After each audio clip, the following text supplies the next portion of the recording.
Hello, everyone. Welcome.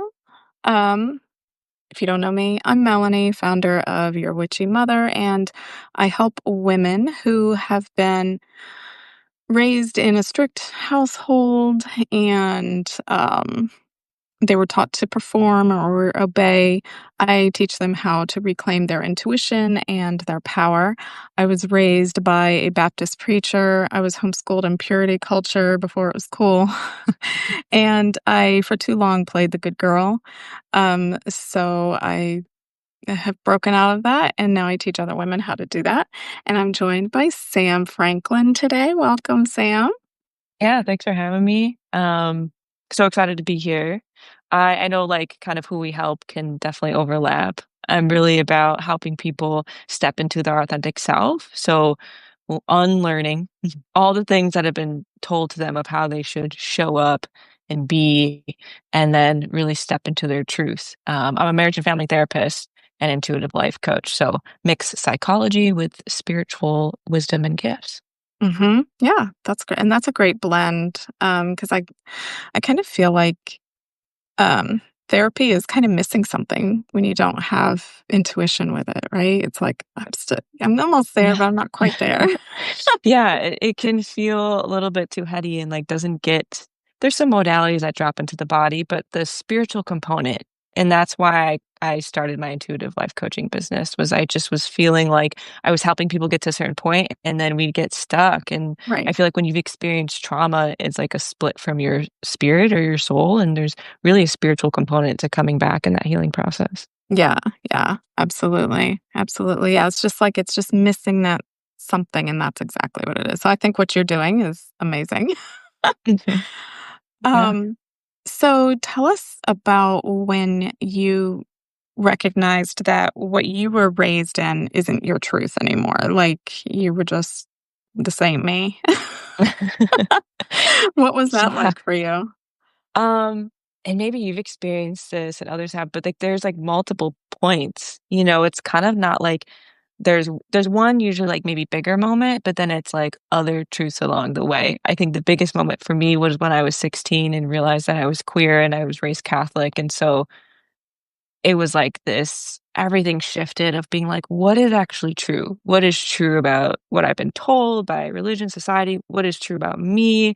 And very disorienting. And then I've had other kind of moments along the way, with my gender being non-binary, but then also with stepping into my spiritual gifts.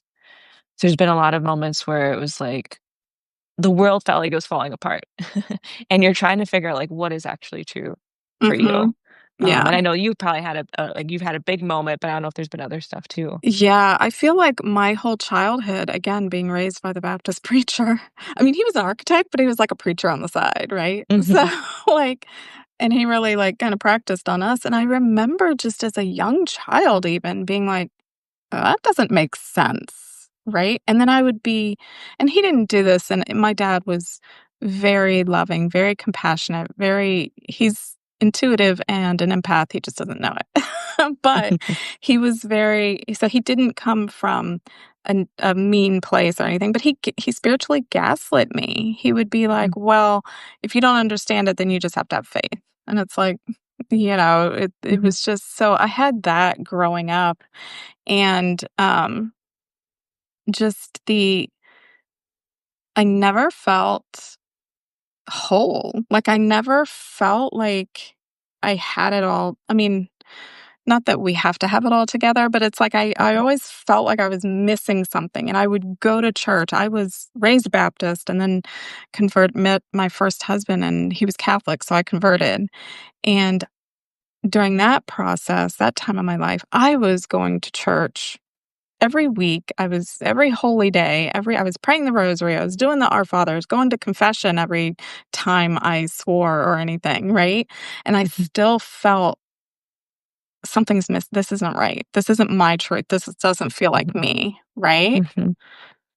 Yeah, that's so real though. Like this doesn't feel like me, but then also like in the beginning of, but then what is? Right, And that could be right. really, really scary. And I see like some Yeah. people have joined us. Just want to say hi to Yes. everyone Welcome who's joined everyone. us and here. Yep. Um Yeah, and that is scary when it's like, "Okay, I don't identify with that, but what do I identify with?" And we're kind of, um, it's hammered in of, if you're not spiritual, if you're not holy or anything, the devil's gonna get you, right?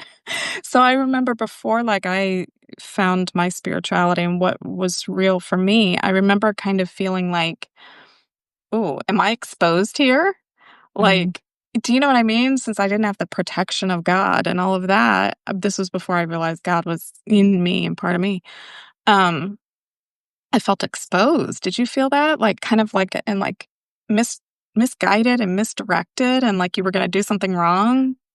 Well, I think how it showed up for me was, just feeling like I was unlovable, to be honest, because Mhm. like, the truths that were told to me of, "If you're gay, then you're going to hell," and I kind of felt like this like, up to that point, up till I was 16, I felt like I had God on my side, if you will, Yeah. this, like, power to be there, and then kind of feeling really betrayed of like, "Well, this doesn't make sense," like, I didn't choose to be like this, but then I'm supposedly gonna be abandoned or going to hell. So Right. then, feeling kind of really abandoned by God and all of these teachings. And so that's really kind of left this like, am I just then unlovable in general? Because God is supposed to love you. If no one else loves you, at least God does. But then I was like, Right. but then apparently God Right. doesn't. And so that's where my split started to happen of like, this doesn't make sense and this can't make sense. For me to keep, like, living and surviving, I have to figure out a different way because, like, this reality doesn't work for me. Right. And it's like, if God created me this way, why would he say it's wrong? And why would he then hate me? Like, what? It's just so, Yeah, and and I I think that remember, shows up so much, and not just even in, like, religious context, but even outside of that, when I think of, like, the therapy clients that I worked with, there's so much shame that shows up when they're just, like, themselves, or they're like, "If people knew this about me, then, like, they would abandon me," or, "I don't know how people are gonna respond if I bring this truth to them." And yeah. I think that's the hard part, like, when we start to embrace our true selves, thinking about all the relationships that we have and, like, what are they gonna think? Mhm. Yeah, and that was, I don't know how it was for you, but it was terrifying. So it's like you're going through this terrifying thing of, like, trying to figure out who you are and, like, is this okay and is this safe? And then it's like, "Oh, right, and I have to tell my mom," or my mom's eventually gonna find out, right? And it's like, "Oh, I don't Mhm. wanna get in trouble with mom."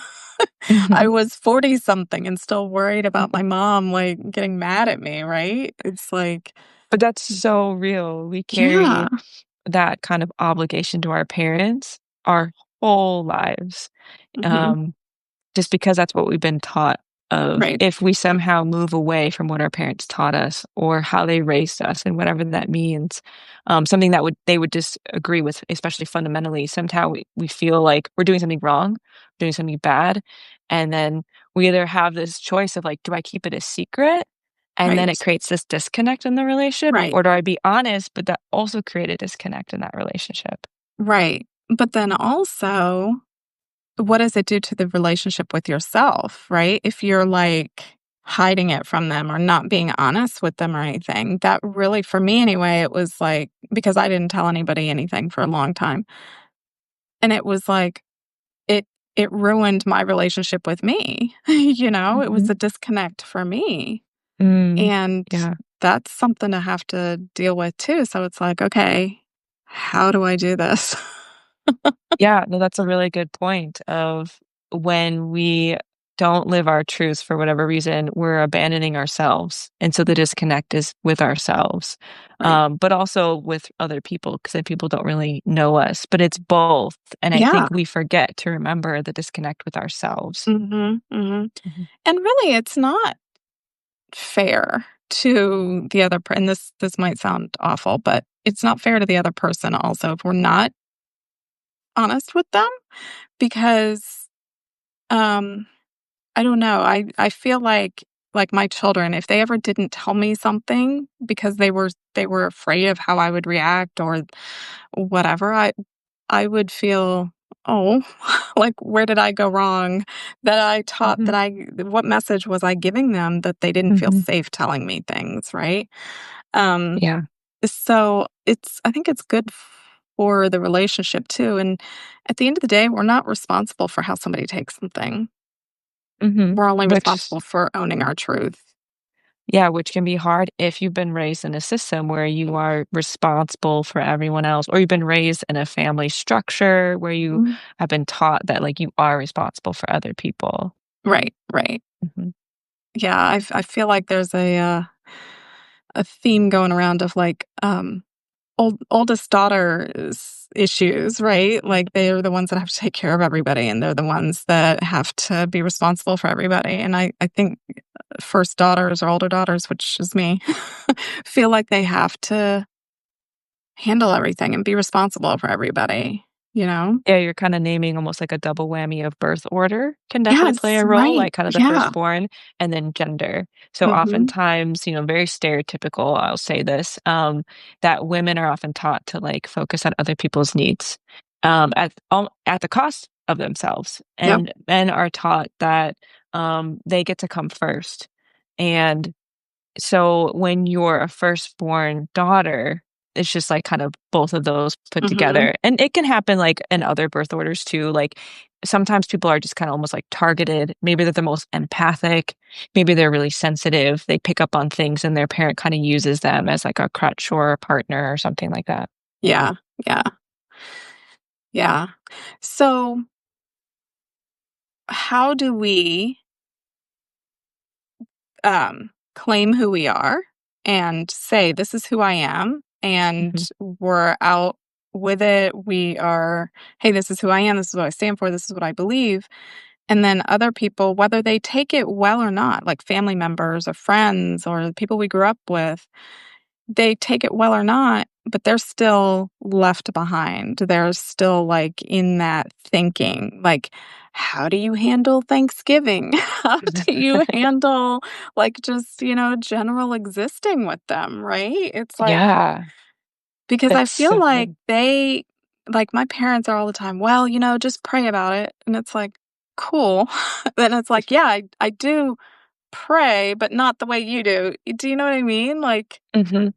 how do you Yeah, it's balance hard that? when there's a difference. I also wanna encourage anyone kind of watching, if you have comments or Yeah. questions, feel free to put them in the chat. We'd love Yeah. to, um, answer any comment or questions that you might have on this Mhm. topic because I know it affects a lot of people. Um, I think the biggest thing that comes to mind when you're kinda naming this issue is, how do we get comfortable with our own truth so much that then we can show up in these spaces? And Right. sometimes that means disconnecting to some degree from our loved ones while we get rooted in our truth.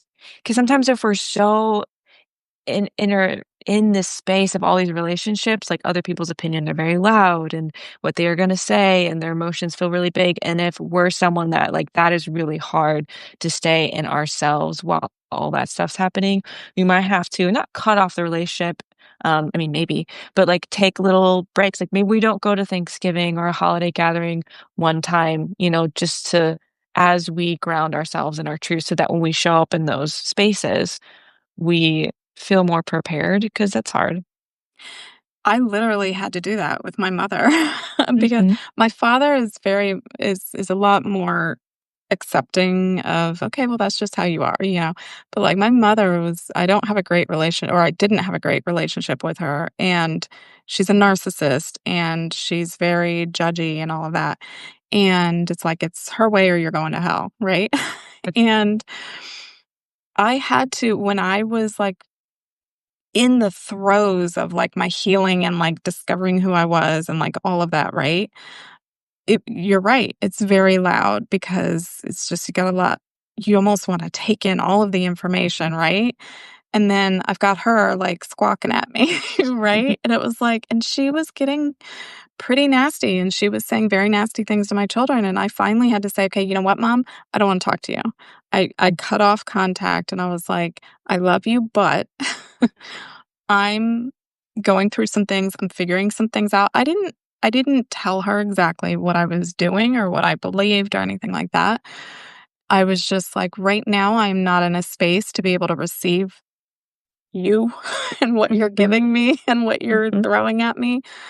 Give me some time. When I'm ready, I will come back." And I did. It was about 9 months, And when I felt like I was ready to and prepared, like you said, to deal with her, then I called her up and I was like, "Hey, just, and of course she welcomed me back and everything in her Mhm. narcissistic way. Um, and we're better now, right? Like our relationship is better. I feel like I can be me. And I don't feel like I have to apologize for anything or explain anything. Do I tell her everything? No. But Mhm. Yeah, it's a those little would better. be boundaries. Like, sometimes not talking about a certain topic or not sharing parts of ourselves can be boundaries to protect us. Boundaries Yeah. are really about self-protection, not to Yeah. try to change someone, not try to manipulate situation. And sometimes we have to make those, like, really hard choices, and there can often be, like, a grieving process of, like, "I wish that I could share this part of myself or my life with this Right. person." But I can't because it would they're just it's too harmful, Yeah. and it's too much, and it's not good for me. And Right. so those choices can be hard of like, of course, we want the people that we care about to know all of us, to accept all of us. And sometimes that can happen, and sometimes that can't. Or sometimes it can't happen in the beginning as we're messily figuring it out and they're trying to process the changes that we're making. And maybe could come later, but might not be able to. Right. Right. And then there's it's my 17-year-old, she's like, "Mommy, I wanna go to church." And I'm like, "Ooh, where did I go wrong?" No. Um, and it's like, "Okay, how do I not do what my parents did and make her feel uncomfortable in herself and who the path that she's choosing and what she wants to explore, but also still be like, well, this is who I am, but okay, I see what you're doing. I'd rather you not go to church, but, she's going to college in the fall, like, she's going to be making choices, right? And I want her to feel like she's safe in making those choices, so that's hard too sometimes when it's like you feel like I think a lot of spiritual people are like, "I've found all the answers, I know it all now," right? It's Yeah. like and then when you have loved ones, especially if they're children, who are still in that the the the teaching of you're wrong and you need someone outside of yourself to save you and all of this and it's like, "Oh, that's not it though." That's hard to like hold that Yeah. balance. Yeah. Yeah, especially as a parent, I can imagine that's so difficult and, like, when you think about when you're raised in a system where it's, like, right and wrong, and, like, these things you shouldn't do, and you feel really restricted and you can't be yourself, you don't wanna do that to your kids, but it's Right. hard when, like, maybe what they're choosing is triggering for you. It, like, Right. stirs up stuff of, like, "Oh, that was, like, really traumatic," and, like, "That space, that community that you're choosing to go into was horrible for me," and you hope that, like, maybe you'll have a different experience, Right. and I wanna help you navigate how do you know that a space is safe? How do you know that something's good fit for you? How do you know, explore and be messy in the teen and younger years and land on something that's true for you and that feels good for you, even if it's different for me? And I think that's what's hard, especially when it triggers our stuff. Mhm. Yeah, because she'll come home from church and she'll be like, "We had baptisms." And I'm like, "Cool." Like, what because before I used to study, like, all the theology, right? So I know what they're Mhm. teaching, and I was like, "Cool. Um, so tell me about baptisms. Like, what is it?" And she's like, "I don't know, they just got dunked." And I'm like, "Okay." Let's pick this apart. What is the meaning What behind is it? it? What is yeah, how did you so then I was like, "Okay, so, how did you feel while you were watching the baptism thing?" And Mhm. she's like, "I wanna be baptized." And I was like, "Oh, okay. Why?" "I don't know, it just looks cool." And I'm like, "Oh, let's" so I kind of walked her through, it's not an Instagram aesthetic, like, why is it why? Feel inside, Mhm. why? So I can kind of take what I know and but put a religious, like, dress on it, right? So it's Yeah. acceptable to her, but Mhm. I'm also teaching her how to, like, feel inside and, "Okay, well, but does that resonate with you?" You know? Yeah, you're trying to teach your kids their inner knowing. that they can Right. trust their intuition, Right. because I imagine that that was not allowed for you and that you've had to relearn how to connect to your intuition. Mhm. Mhm. Yeah. Yeah, so it's Yeah. hard when it's people that are really close. Obviously, like Mhm. coworkers and stuff, you can just be like, "Well, you do you." Yeah, but family is the hardest, and partners. As Mhm. you're talking, it made me think of, me and my wife, have been to couples therapy, and especially as we kind of prepare to hopefully be parents soon, Yeah. and we were talking through different values. And I was raised, and I have this religious trauma. She does not have religious trauma, which just blows my mind. I Like, can't imagine someone can that be kind of free of life. that. Yeah. But I'm also really grateful of that because I think she can create more space for exploring spirituality because she doesn't have all of the stuff that I do. Right. Yeah. But there was this moment where we were discussing some type of values of like, how would we approach this with our kids? And we differed on it. And in my mind, I was like, we can't have kids until we absolutely agree. And then I had this epiphany of like, well, we don't have to because we don't need to teach that to our kids Right. of like, you have to believe what we believe. The goal is like, wouldn't that be like, I thought, wouldn't that be healthy for our kids to see that we have a difference of opinion on Yeah. this and that we can talk through it, make space for it, and then maybe make space for their own values and have Right. them figure out like how they value this. Yeah, yeah, that's Mhm. beautiful. I think that would be a perfect way to raise a child. Yeah. Yeah, not easy, like, it takes Not more easy, work. no. Yeah, yeah, But I think that's, hopefully what we can do to create safe spaces for our kids to process it within our home. They're gonna go yeah. out into the world and they're gonna get downloaded with all types and Mm, inundated with all types of rules and like guidelines and structures. And so yep. like we can't like it's just not possible to not have that experience, but hopefully they can come home and have a safe space to explore all that and pick apart what does that mean to them. Mhm. Yeah, yeah, that's beautiful. I don't have anyone that I have to it's my way or the highway. No. Which can be All they really get is tough my when you don't have. perspective.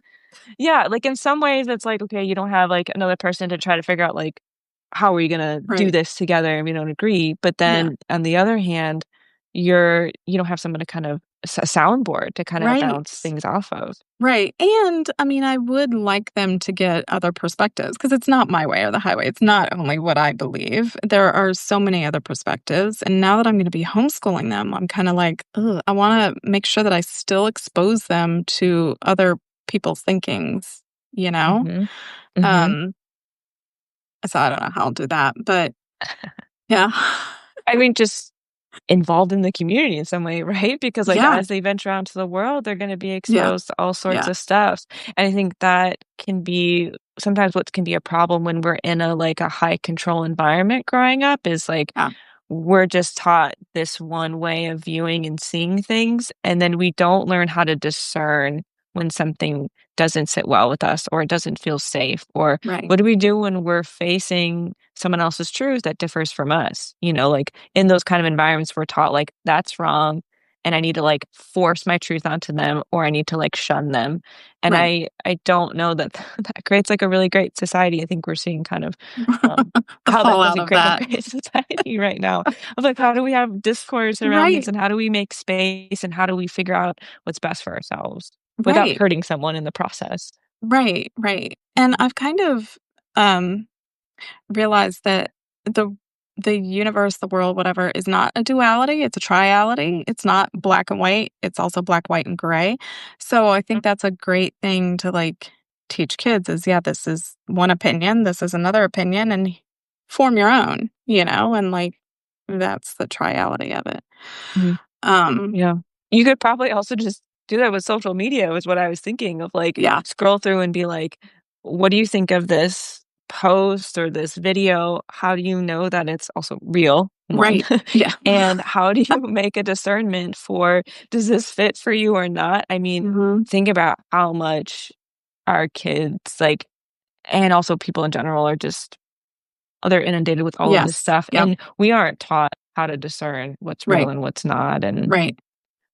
what makes sense for us. Right, right. Mhm, Yeah, and I think that's a key thing to do because or a key skill to learn because even in spiritual circles, you can still have people who are like, "I'm the one that has all the answers," right? And it kind of it has the hauntings or the whispers of organized religion, Mhm, right? mhm, And I think that's a really good skill to have is internal resonance and, like, figuring out, "Okay, what I'm looking at a TikTok. Does this resonate with me? Does Is this my truth? It might be her truth, but is it my mhm, truth?" And mhm, I think that's a really good skill to have and to teach. mhm. Yeah, you make a good point of, um, sometimes we leave one system only to Right. fall into another system that Yeah. has similar structures. There might be different teachings, different rules, different guidelines, but the structure is a hierarchical system. Mhm. Someone is the truth seeker or knows everything, and I think that's what's tough about finding safe spaces. What I've noticed for myself, and as I work with people who are healing from religious trauma, like, I'm scared sometimes to go into spiritual spaces of, like, am I gonna be caught in the same structure again where, um, I start to lose what I believe is true and I just follow what they say, and then, I think that's hard sometimes to discern, like, what is a safe space? Right, right. Honestly, I think the only true safe space is yourself. Do you know what I mean? Like, I don't Yeah. know, I don't feel like there's any really true safe space, and if I ever go into a space where I don't feel safe, it's like, "Okay, but I can always go back to me," you know? Like, Mhm. I'm my center. Mhm. Um, so yeah, I don't know. That feels really grounding Yeah, of, like, yeah. coming back to Mhm, yourself, like, no mhm, matter what, that you still have this relationship with yourself that mhm. I think that can be hard when we've experienced any type of trauma is to have a safe space in ourselves and to Yes, feel safe in our body. That yeah. oftentimes with trauma, we have looked for outside stuff to feel safe. You know, that could be other people, that could be communities, that could be substances, that could be so Mhm, many things. And so learning how to, like, how do I feel safe with just me mhm. can be Yeah. very, very grounding. Yeah, I'm actually writing about that right now, and it's gonna be out in July about how to even after you've been, like, traumatized and stuff, Mhm. how to feel safe in your body because then if you do feel safe in your body and confident in yourself, then you can go to the MAGA-filled Thanksgiving dinner, right? Or whatever. And you can be like, Mhm. "Okay, I know I'm gonna hear some stuff that I don't necessarily agree with, but I'm going to be okay, right? And they're not gonna Mhm. change me. They're not gonna I'm safe. I'm safe within myself." And, Mhm. um Or you could choose that, like, I don't go Right. because Yes. it is that harmful to me. But I think Yes. when we have connected to our body and our own truth, it's easier to make that discernment Right. instead of being like, oh, well, what is like mom and dad gonna think? Or Right. like grandma's gonna be there and she's getting older and like, I'm getting guilt tripped because like who knows how many years we have with grandma left where Right. feel like I should go. And like Right. we start to lose like, well, what do we need? What do we need to be safe? Maybe it's not to go, but maybe it's to go and like I make sure I drive so I can leave at any point. Yes. Or Right. maybe Yeah. it's like I set a boundary beforehand of like, I'm not gonna talk about my job or whatever it Right. is, Right. and then if you do that, like or I need to take breaks and like go to the bathroom and regulate Yeah. those types of things. Yeah. Those are some great ideas of, like, how to handle it in the real world, right?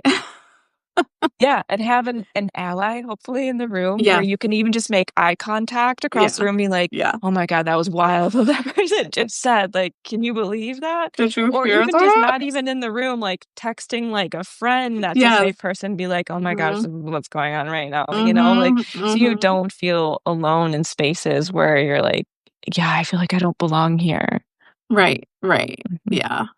Yeah. Because it is, my dad is has he's remarried, not my mom, and there's certain things that he can't talk about around her, and she's like I was on the phone with him the other day, and he's like, "Oh, hang on, I gotta run upstairs." And he goes upstairs, and he's like, "It's ridiculous, I can't even talk about stuff in front of my own wife." And I'm like, "Dad, the important thing is to protect your peace, and if that's what you have to do, then that's just the way it is, and da da da." And he's like, mhm. "How do I have such a smart daughter?" I'm like, "Oh, well, you raised me, so." But yeah, Years of therapy. yeah, yeah, years of therapy. Um, but yeah, it's okay to remove yourself from places where Mhm. you don't feel safe. And you don't have to make a big scene of it, just Mhm. make an Irish exit, as I call it. You don't say goodbye, you just leave. Yeah.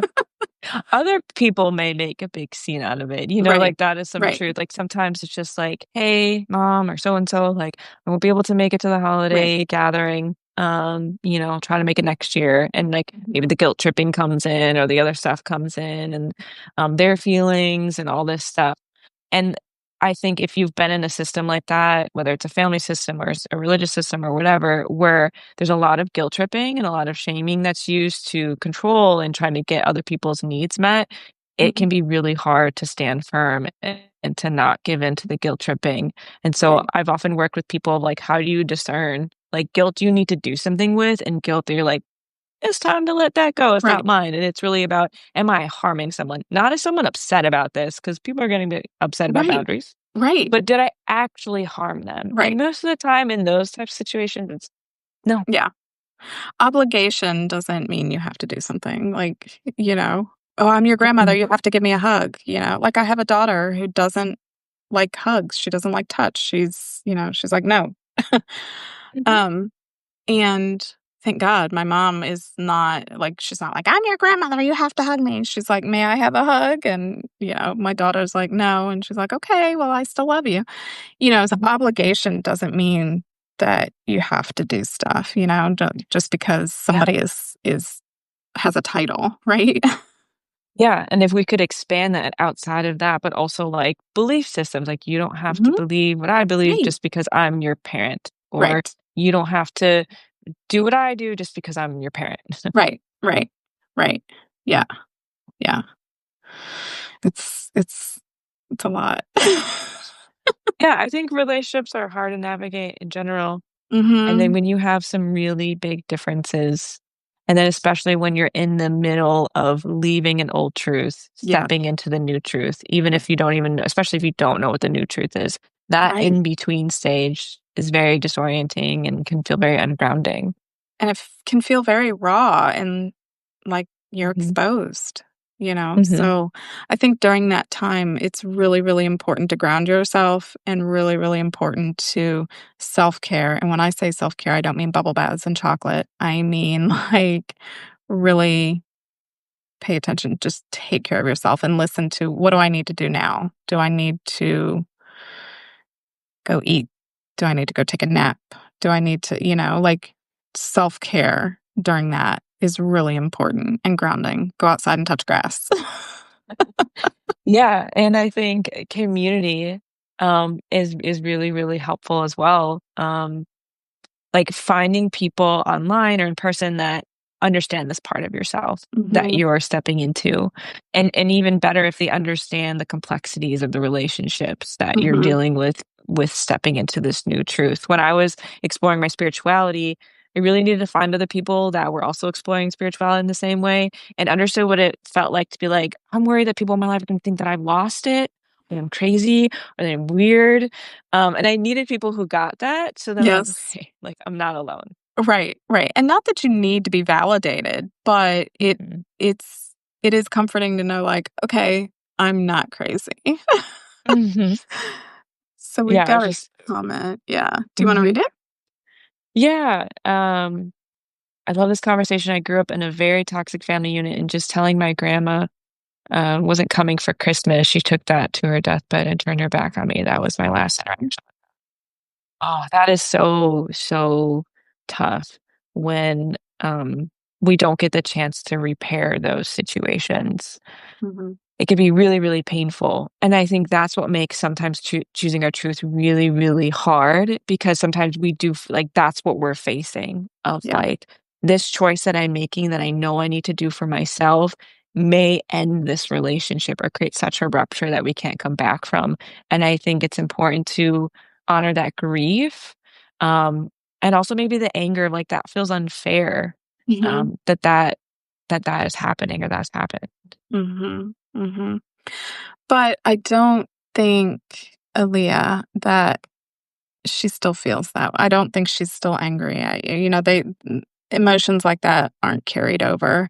Mhm. So Yeah, I anytime wouldn't I've done, yeah. like, a medium session where a loved one has come through, like, a number of times people are, like, really nervous. So, like, "Is this person still gonna be mad at me? Are they gonna be upset with the way I'm living my life?" And Right. Yeah. or just different things, and it's only been love.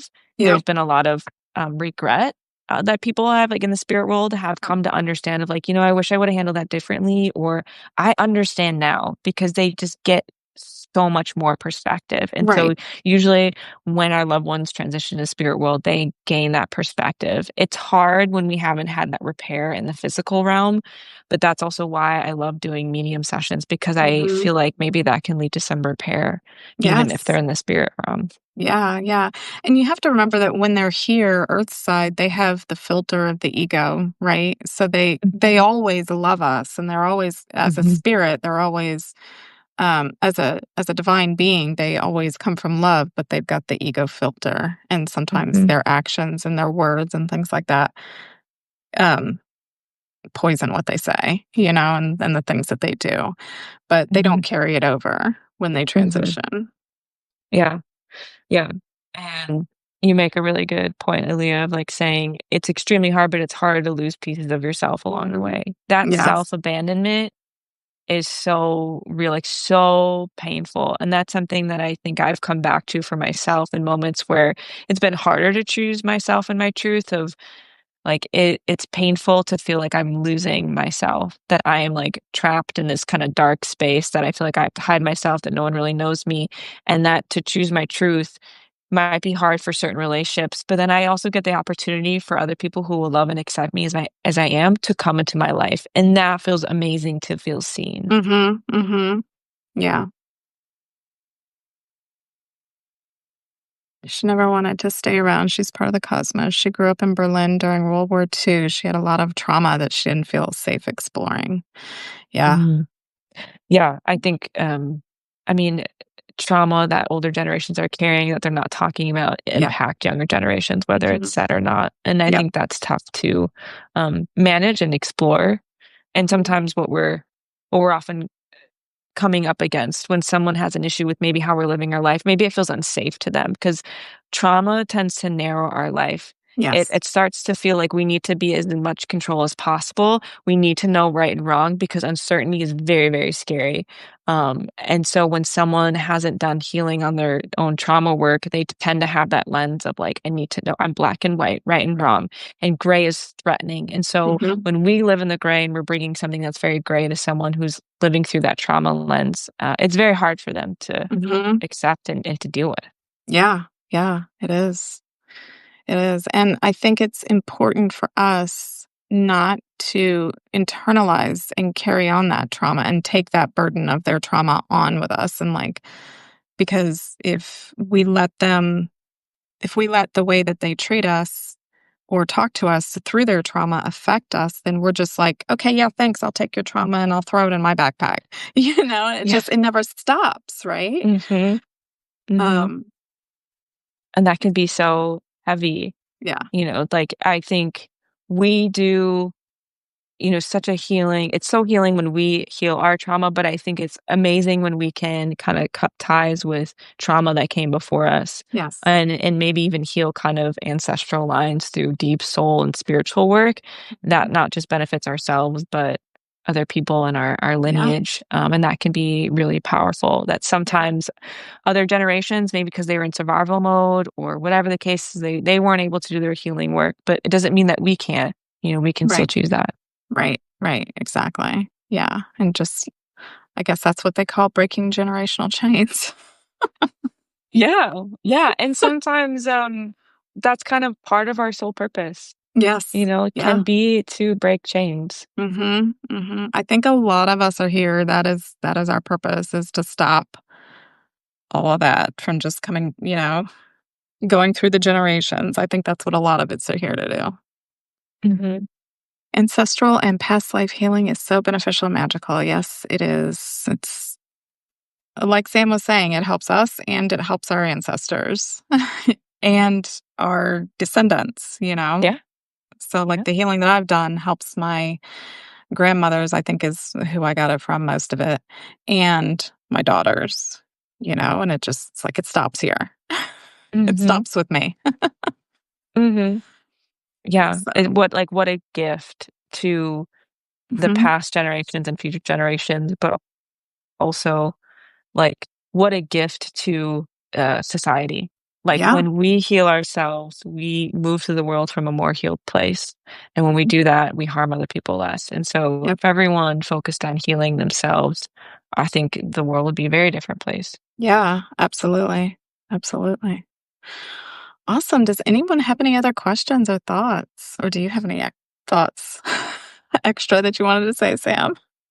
There's probably so much that we could say on this Oh, yeah, topic. I know. Um, yeah, I've enjoyed this conversation. Yeah.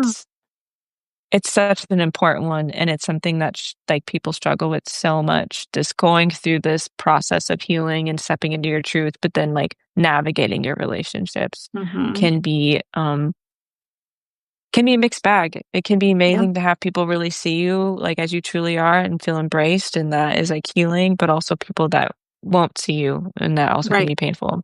right, right. And it's important to, as you navigate them, stay true to yourself, take care of yourself, and always come home to yourself, you know? Mhm, I think that's the key because like you said, it is a mixed bag, and you never know what you're gonna get, I guess. mhm. So let me put our freebies in the chat again for the people who, um, oh, oh, it's not gonna work. Yeah. I'll share on my website, samintuitivecoach.com. I also have the freebie there on the homepage. It's an inner child meditation and reflection guide. So if you want to connect in with your younger self Yeah, I'll put and that. kind of get to know that part of yourself, I think that is so important in our healing journey because so many things have happened to us when we were younger, and I think to do healing, we kind of need to go back and almost do like a rescue mission for our younger Yes. self and help them understand that like they're not in that place anymore. We have moved forward, we're in a different place. And so that meditation is just a great way to connect to your inner child and um, kind of see what like next steps might come from that. Mhm. Yeah, yeah. So the link should be in the chat if you guys scroll up. And I've got my, sacred lineage reclamation ritual. It's just a way to kind of take back, what you were given or, like I said with the baggage, "This isn't mine, this is yours, and you can Yeah, have it," you know? give it back. You don't need to carry that. I don't want it, thanks. Mhm. You're not seeing it, Amber? Oh, no. Okay, let me I try wonder again. if, yeah, if you can only see what came Paste after you joined. and then return. Oh, it's not? Okay. Did that work? No, I don't think it worked. Mhm. Paste. No, it's not doing it. Let me see if I can go get them again. Yeah, I can put the website in here. Oh, here we That's a go. good point, Amber. Oh, you're able to do that? Okay. I think it worked. Yeah, I see it. Okay, cool. Okay. I just had to copy it again. Yeah, and that has my website in there, Yes. samintuitivecoach.com, and Yep. also feel free to check out other stuff. I'm on Instagram, TikTok, YouTube, all my handles are Sam Intuitive Coach, so I do angel messages weekly. I have stuff about relationships and anger and, guilt and all sorts of things. Awesome. Awesome. Yeah, and you all know where to find me. Thank you so much for joining us today, Sam. That was a great conversation. I think it's really needed. Yeah, thanks for inviting Yeah. me, appreciate it, Yeah. and thanks for Yeah. everyone who came and showed Yeah. up, and appreciate Yeah. all of you. Yeah. Thank you, Aaliyah. Thank you for your comments, Aaliyah, too. All right. I hope you guys have a great day. Thanks, Sam. Yeah, bye. Bye.